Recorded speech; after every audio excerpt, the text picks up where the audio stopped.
गोपाला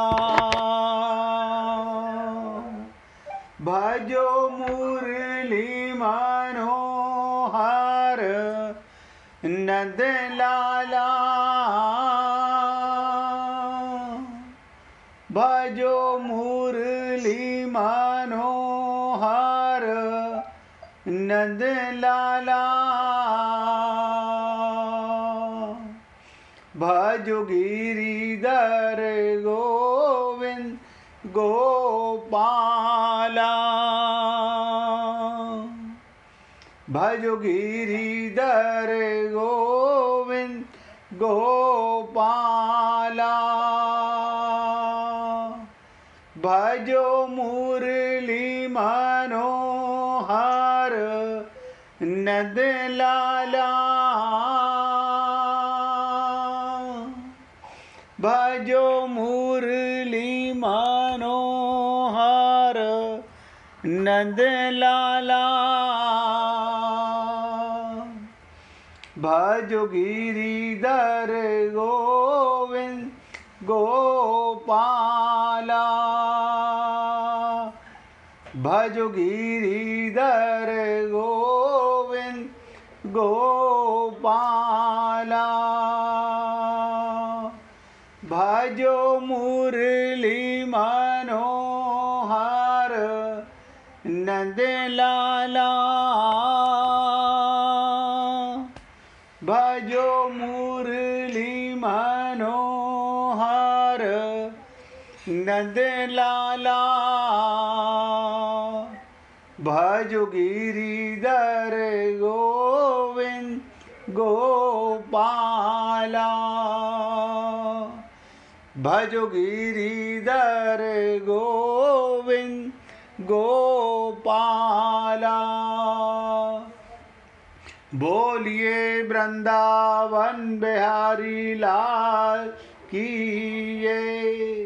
जय जय श्री राधे जय जय श्री राधे। सभी भक्तों से निवेदन, बहुत एकाग्रचित होकर सत्संग के प्रत्येक शब्द को पूरी एकाग्रता के साथ हृदयंगम करें।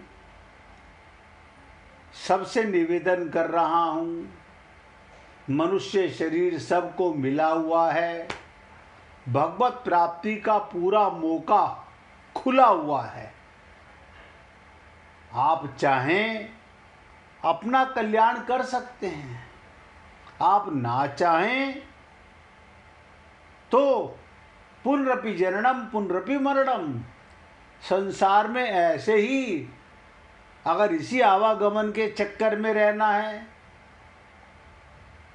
यही ममता मोह आसक्ति रखनी है, तो फिर गीता हमारे काम की नहीं है, हमारे काम की नहीं है। ये सब पाना तो चाहते हैं, लेकिन जब आत्मज्ञान ही नहीं होगा तो भगवान किसको मिलें? शरीर जड़ है, परमात्मा चेतन है। अब जड़ को चेतन कैसे मिले?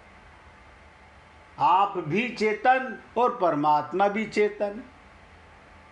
गीता के प्रथम अध्याय का कल 46वां श्लोक आपके साथ चर्चा चली। ये जीव पाना चाहता है राम रस, अपनी कंडीशन पर, अपनी शर्त पर, अपनी बातों को ऊपर रखना चाहता है, ना गुरु की मानना चाहता, ना भगवान की मानना चाहता। कल हमने आपसे निवेदन किया, ये 46वां श्लोक समाप्त नहीं कर पाए थे। क्यों? क्योंकि बहुत इंपॉर्टेंट श्लोक था। अर्जुन अपनी बात पूरी करना चाहता था इसी श्लोक में। अगर हाथों में शस्त्र अस्त्र लिए हुए धृतराष्ट्र के पक्षपाती लोग, ध्यान दीजिएगा, धृतराष्ट्र के पक्षपाती, युद्ध भूमि में सामना ना करने वाले, शस्त्र रहित, यानी मैं हथियार डाल चुका हूँ, मैं शस्त्र रहित हूँ, मुझे मार भी दें वो मेरे लिए बड़ा हितकारी होगा। यानी हम मरने को तो तैयार हैं, लेकिन जिसके लिए शरीर मिला वो कार्य नहीं करना चाहते। कहता मेरा बड़ा हितकारी होगा, बड़ा हित होगा। यानी कुल मिलाकर इस 46वें श्लोक में अर्जुन बताना चाहता है कि मैं युद्ध नहीं करूंगा तो मैं भी पाप से बचूंगा, अब मेरे कुल का भी नाश नहीं होगा। आप और हम लोगों को सुनकर बात बहुत अच्छी लगती है कि इसमें क्या गलत कह रहा है। अभी तो आपने भगवान की वाणी सुनी ही नहीं है, अभी तो खाली अपने आप ही अपने मुंह मियाँ मिट्ठू बन रहा है। अर्जुन केवल भगवान को बता तो रहा है, लेकिन जान नहीं रहा कि मैं क्या बोल रहा हूं। जो मनुष्य अपने लिए जिस किसी विषय का वर्णन करता है उस विषय को उसके स्वयं पर असर पड़ता है। अर्जुन भी, अब ध्यान दीजिएगा जो शब्द बोल रहा हूं, शोकाविष्ट होकर सारा संसार एक न एक समय शोक में चला जाता है। कोई घर में बड़ा बुजुर्ग चला जाए, हम शोकाकुल हो जाते हैं, शोक में आविष्ट हो जाते हैं। पहले शोकाकुल नहीं था। अर्जुन पहले गांडी उठा रहा है, अब डाल रहा है। क्यों? अचानक ये ममता मोह आसक्ति कहां से आ गई? अचानक पहले भी तो पता था कि इनसे युद्ध करूंगा, ये सब मारे जाएंगे या मैं मारा जाऊंगा, दोनों तरफ मृत्यु होनी है। लेकिन अब शोकाकुल हो रहा है।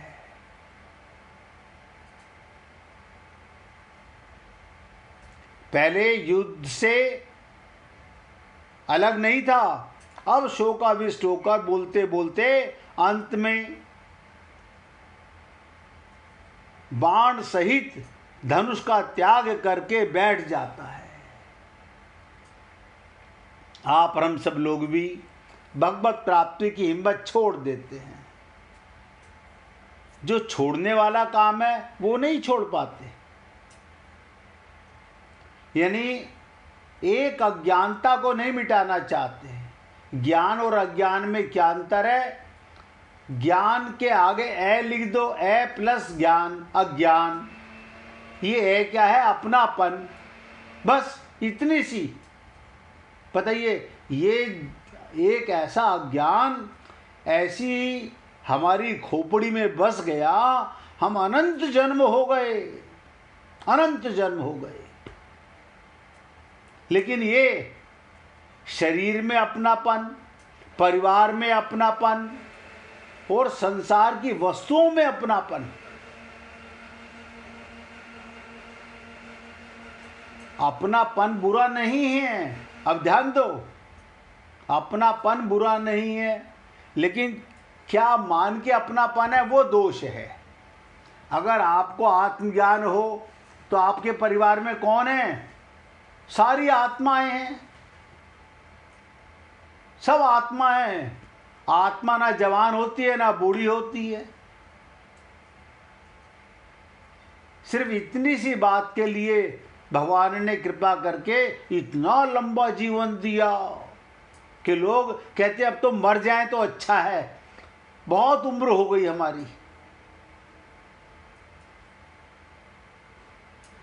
तो बाण सहित धनुष त्याग कर बैठ जाता है। हम भी सारे कष्टबल करके हार जाते हैं। भगवान अब तक चुप थे। अगले अध्याय में आप सुनोगे भगवान बोलेंगे, और जब भगवान बोलेंगे तो मैं आप लोगों से हाथ जोड़कर बार बार निवेदन करूंगा, अपने मन बुद्धि को कटोरा मत बनाना। यही पाप अनंत जन्मों से करते आ रहे हैं, अगर अभी भी यही करेंगे तो कुछ हासिल नहीं होगा। भगवान की वाणी पर भी बुद्धि लगाते हैं।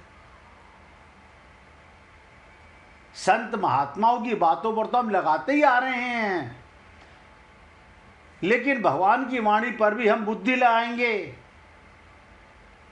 हृदय को पात्र बनाइएगा।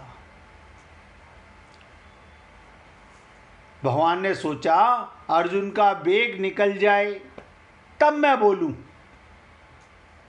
बोलने से पहले अर्जुन का शोक बाहर आ जाए, यानी सारा दुख ये खूब रो ले, ये खूब माथा पीट ले अपना, जो इसे बोलना है। क्यों? भगवान पहले ही श्लोक पे ज्ञान दे सकते थे। जहां अर्जुन ने बोलना चालू किया भगवान नहीं बोले, क्योंकि मैं बताऊंगा ये अंदर कचरा भर के अपनी बुद्धि में, अपने अंतःकरण में ये निकालेगा नहीं, ये छुपा के रखेगा, मेरे सामने भी बोलेगा नहीं। इसलिए भगवान बोलने का मौका देते हैं। और भगवान ने सोचा इसके भीतर सारे दुख ये बता दे, इसे क्या क्या दुख होने वाला है, ये क्या क्या सोचता है, क्या क्या अंदर ममता मोह आ सकती है, किस कारण हथियार उठाए थे और किस कारण गाड़ी रख रहा है। भगवान बीच में कुछ नहीं बोले। और मैंने कल आपसे निवेदन किया था, गुरु का कर्तव्य यही है, पहले अपने शिष्य को सुने, शिष्य की सुने, समझे, फिर ज्ञान दे, फिर समझाए कि कल्याण किसका होना है। मैंने बहुत बार आप लोगों से निवेदन किया, शरीर को भगवान नहीं मिलेंगे, नहीं मिलेंगे। ये माइक प्रकृति का अंश है, संसार से ही पैदा हुआ है, संसार में बिटने वाला है। तो शोक किस चीज का, दुख किस बात का?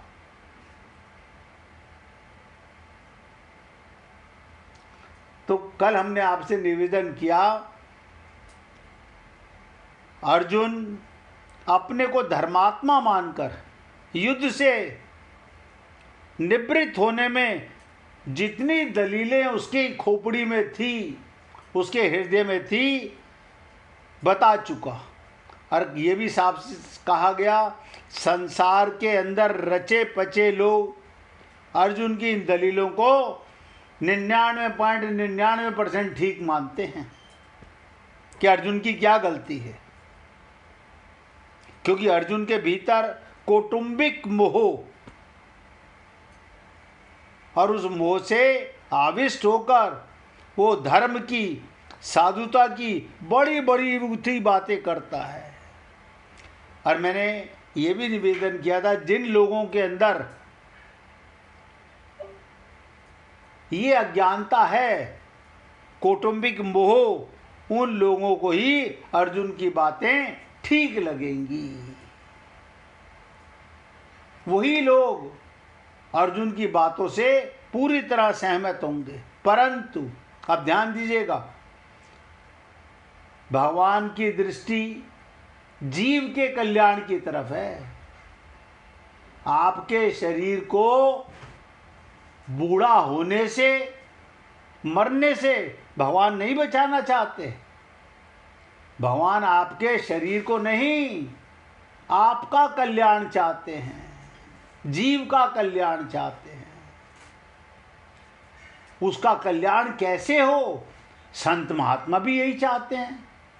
भगवान की इस ऊंची श्रेणी की दृष्टि लौकिक दृष्टि वाले लोग समझ ही नहीं सकते। ना तो हम संत की बातों को समझ पाते हैं, और लौकिक दृष्टि भगवान की अलौकिक वाणी, तो भगवान की बातों ठीक नहीं मानेंगे।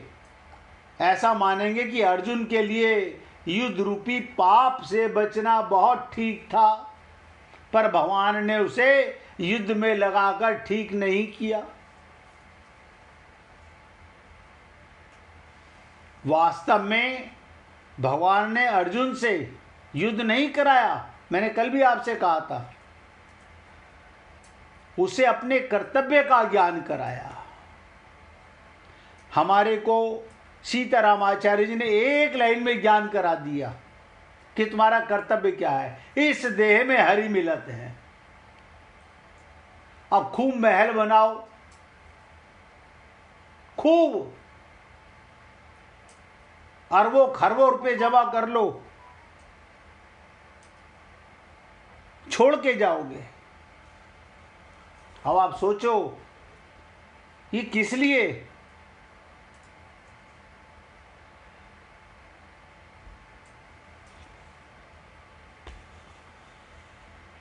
आखिर किस लिए?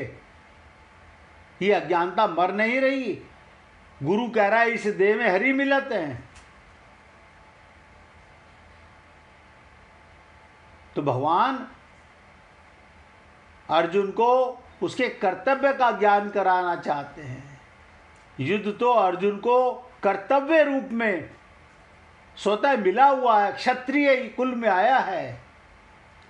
युद्ध का विचार तो अर्जुन के खुद ही मन में आया था ना, वो स्वयं युद्ध के लिए प्रवृत्त हुआ था, तभी तो भगवान को निमंत्रण देने गया था।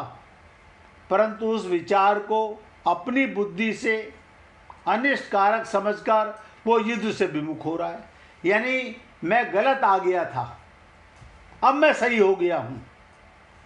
तब मैं गलत था जब प्रभु मैं आपके पास निमंत्रण देने आया था, तब मेरी बुद्धि काम नहीं कर रही थी। अब मैं बुद्धिमान विवेकी हो गया हूं। अतः समय पर जो कर्तव्य स्वतः प्राप्त हुआ उसका त्याग करना उचित नहीं।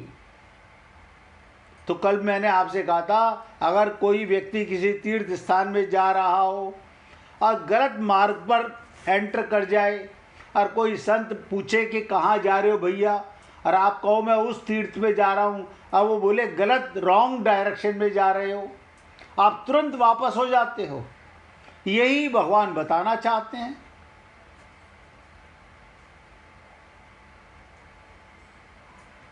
अब वो बताने वाला मार्ग उसे उस तीर्थ में पहुंचा के नहीं आएगा, केवल दिशा का ज्ञान कराएगा। हमारे को दिशा भ्रम नहीं, हमारे को पाना तो चाहते हैं राम रस, लेकिन अपने को शरीर मानना नहीं छोड़ते। मैं कहता हूं शरीर में ही रहना है, ये तो परीक्षा है आपकी, यही तो परीक्षा है। मनुष्य देह जो आपको मिला है, ऐसे ही भगवान अर्जुन को अपने कर्तव्य का ज्ञान कराते हैं। युद्ध नहीं कराया भगवान ने। अब ध्यान से सुनिएगा, यहां तक की बात तो कल भी आपके साथ चर्चा चली थी। रिश्तेदारों को देखने से अर्जुन के मन में ये बात आई थी, मैं युद्ध नहीं करूंगा, पर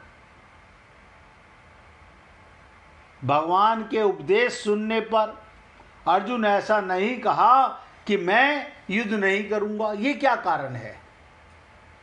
आप सोचो, पहले अर्जुन कह रहा है मैं युद्ध नहीं करूंगा, जब भगवान ज्ञान देंगे तुरंत अपना वही गांडीव जो रख दिया, बैठ गया, उठ खड़ा होगा। यही आप और हम लोगों को समझना है, यही मूल राज है इसका। फिर अर्जुन ये नहीं कहेगा मैं युद्ध नहीं करूंगा, किंतु ऐसा कहा मैं आपकी आज्ञा का पालन करूंगा। अब आप और हम लोग गुरु के पास जाते हैं, भगवान के पास जाते हैं, भगवान तो बेचारे बोलते नहीं, भगवान तो चुप करके देखते रहते हैं। जानते हैं प्रभु सबके मन की, बोलते नहीं हैं। और हम क्या कहते हैं, बस जो मैंने बोल दिया भगवान खुश हो गए। भगवान की खुशी अगर हमें समझ आ जाती तो हमारा ममता मोह आसक्ति का दलदल कभी का खत्म हो गया होता। वास्तव में ध्यान दीजिएगा, सबसे लास्ट में 18वें अध्याय के 73वें श्लोक में आप सोचो, यहां तक अर्जुन बार बार प्रश्न करेगा, ऐसा है तो, लेकिन, परंतु, जैसे हम लोग करते रहते हैं। क्या मेरा फर्ज यहां नहीं है, क्या मेरा फर्ज ये नहीं है, क्या मेरा फर्ज ये नहीं है। हम सब लोग गुरु को गलत साबित करने में, और भगवान तो सुनते नहीं, जवाब देते नहीं। इसलिए हमें मंदिर में जाके बड़ी तसल्ली होती है कि बस दर्शन कराया। जिस दिन आपको आत्मा से भगवान का दर्शन होगा तो समझिएगा मंदिर जाना कारगर हो गया। और 18वें अध्याय के 73वें श्लोक में अर्जुन क्या कहता है, करिष्ये वचनम तव, अर्थात अपने कर्तव्य का पालन करूंगा। अर्जुन ने इन वचनों से यही सिद्ध होता है कि भगवान ने अर्जुन को अपने कर्तव्य का ज्ञान कराया। और हमको भी संत महात्मा, हमारा क्या कर्तव्य है। अब हमें अपना परिचय ना मालूम हो, इसीलिए मैं बार बार कहता हूँ, सबसे पहले अपने गुरु के पास जाकर उसके चरणों में शरणागत होकर मन बुद्धि को रखकर और उनसे अपना परिचय जानो कि मैं कौन हूँ, मेरा क्या कर्तव्य है। शरीर से परिवार, समाज, संसार की सेवा, शरीर से सेवा और आत्मा से भगवत प्राप्ति। हम क्या कर रहे हैं, आत्मा को परिवार में लगा रहे हैं और शरीर भगवान में लगा रहे हैं। गुरु कोई आपको आत्मज्ञान करा नहीं सकता, केवल आपका परिचय बता सकता है, मानो या ना मानो।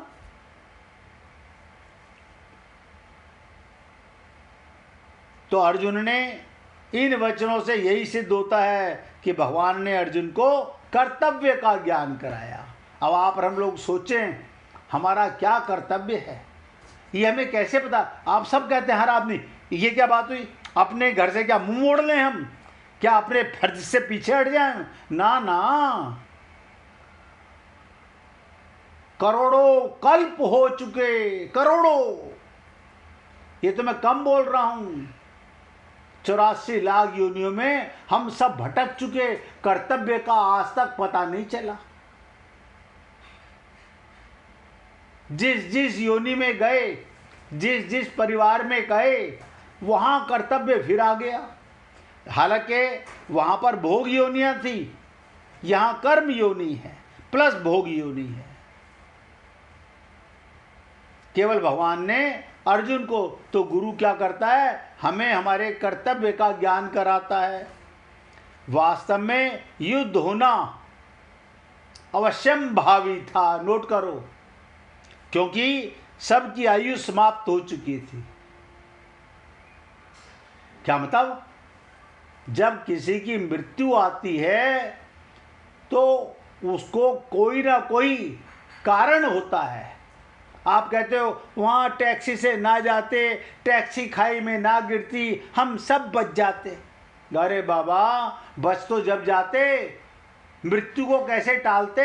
मृत्यु तुम्हारी वहीं लिखी थी, उसी तरह से लिखी हुई थी। आपको तो वहाँ जाना ही था, लेकिन हम वहाँ बुद्धि लगाते हैं। ड्राइवर की गलती होगी, उसकी आंख लग गई होगी, किसने उसका ध्यान भटका दिया होगा,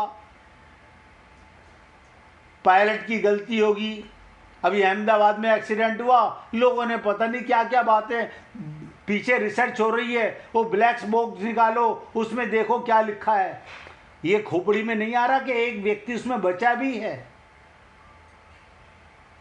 वहां ध्यान नहीं जाता, मरे हुए पर ध्यान जाता है। अरे जिनकी आई थी वो अपने आप पहुंच गए, क्या राजा क्या फकीर। और इसको कोई टाल नहीं सकता।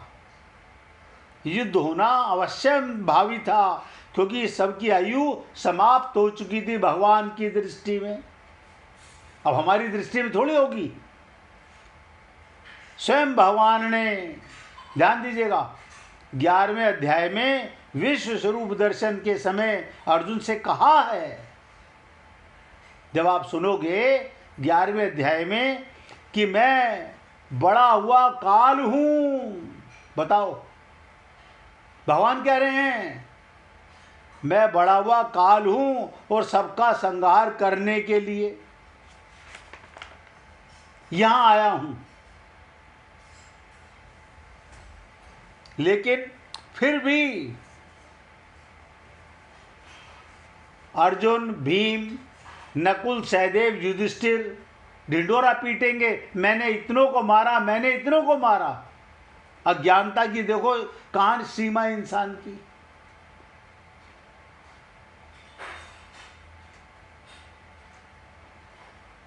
युद्ध में ही, युद्ध से ही कहते ना, संत चेताते हैं, होश में लाते हैं। 90% लोग तो अर्जुन की बात से सहमत होते हैं, लेकिन जब भगवान की सुनोगे तब आपको मालूम पड़ेगा। माया में फंसा हुआ जीव, ममता मोह में धंसा हुआ जीव 100% यही समझेगा भगवान को युद्ध नहीं कराना चाहिए था। भगवान ने बहुत बड़ी गलती की। भगवान ने बहुत बड़ी गलती की। यानी तुम्हारे को पूरे संसार पे शासन करने के लिए तुम्हें कभी बूढ़े नहीं होने देता, तुम्हें सदा युवा रखता। संत महात्मा कहते हैं जितनी उम्र भगवान की उतनी उम्र तुम्हारी। बताओ, देखो वो हमें क्या परिचय कह रहे हैं, जैसे तुम चेतन ऐसे परमात्मा चेतन। तुम्हारी उम्र भी 16 वर्ष, भगवान की उम्र भी 16 वर्ष। हम मानते नहीं ऐसे। आपके कहने से क्या होता है, हमारे तो पैर हिल रहे हैं, हमारी तो जवान लड़खड़ा रही है, हमारी आंखें बूढ़ी हो गई हैं। अरे बाबा, शरीर बूढ़ा हो रहा है क्योंकि तत्व ज्ञान नहीं है। ये सब बातें हमें अपने आंखों से शरीर तो नजर आता है, लेकिन ये नहीं देखते। ध्यान दो इस पॉइंट को। हम सब अपने आंखों से शरीर तो देखते हैं, लेकिन देखने वाला कौन है? ये आंखों के पीछे देखने वाला कौन? जहाँ से रोशनी आ रही है, जहाँ से ये ज्ञान आ रहा है, उसे भूल जाते हैं। मैंने देखा, मैंने देखा। ये जड़ आंखें कैसे देख सकती हैं? आप चेतन हो, आप जीव हो। जिस शरीर में जाओगे उसे जीवन प्रदान करोगे।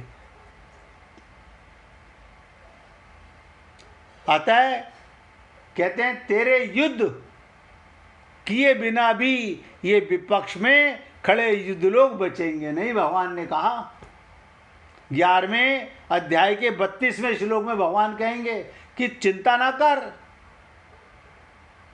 युद्ध किए बिना भी। तू कहता ना मैं युद्ध नहीं करूंगा, मत कर। ये विपक्ष में खड़े योद्धा लोग मरेंगे 100%, क्योंकि मेरी दृष्टि में ये सब मरे ही हुए हैं। ये युद्ध तो एक बहाना है। इसलिए ये नरसंहार अवश्यम भावी होने हार है। ये नरसंहार अर्जुन युद्ध ना करते तो भी होता। अगर अर्जुन युद्ध नहीं करते तो जिन्होंने माँ की आज्ञा से द्रौपदी के साथ पांचों भाइयों का विवाह करना स्वीकार कर लिया था, वो युधिष्ठिर तो माँ की युद्ध करने की आज्ञा से युद्ध अवश्य करते ही। अभी तो अर्जुन हथियार डाल रहा है ना, बाकी तो कोई भाई हथियार नहीं डाल रहा। तू अकेला थोड़ी है मारने वाला। भीमसेन भी युद्ध से कभी पीछे नहीं हटते, क्योंकि उन्होंने कौरवों को मारने की प्रतिज्ञा कर ली थी। द्रौपदी ने तो यहां तक कह दिया था, अगर मेरे पति पांडव कौरवों की युद्ध नहीं करेंगे तो मेरे पिता द्रुपद और मेरे भाई धृष्टद्युम्न और मेरे पांचों पुत्र तथा अभिमन्यु कौरवों से युद्ध करेंगे। बताइए, यहीं द्रौपदी ने तो और बड़ा चैलेंज कर दिया कि तुम सारे पांचों भाई हथियार डाल भी दो तो क्या फर्क पड़ता है, मेरे पिता, मेरा भाई, मेरे 5 पुत्र और छठा अभिमन्यु ये तो युद्ध करेगा। अब आप सोचिए, भगवान कह रहे हैं युद्ध होगा और मैं आपसे कहता हूं शरीर मरेगा, 100% मरेगा। हाँ, इस देह में रहते हुए आप अपना काम करोगे या नहीं करोगे। क्या काम? इस देह में हरि मिलत है। 1 मिनट, सीतारामाचार्य जी जैसे संत का छंद जिन लोगों को आता है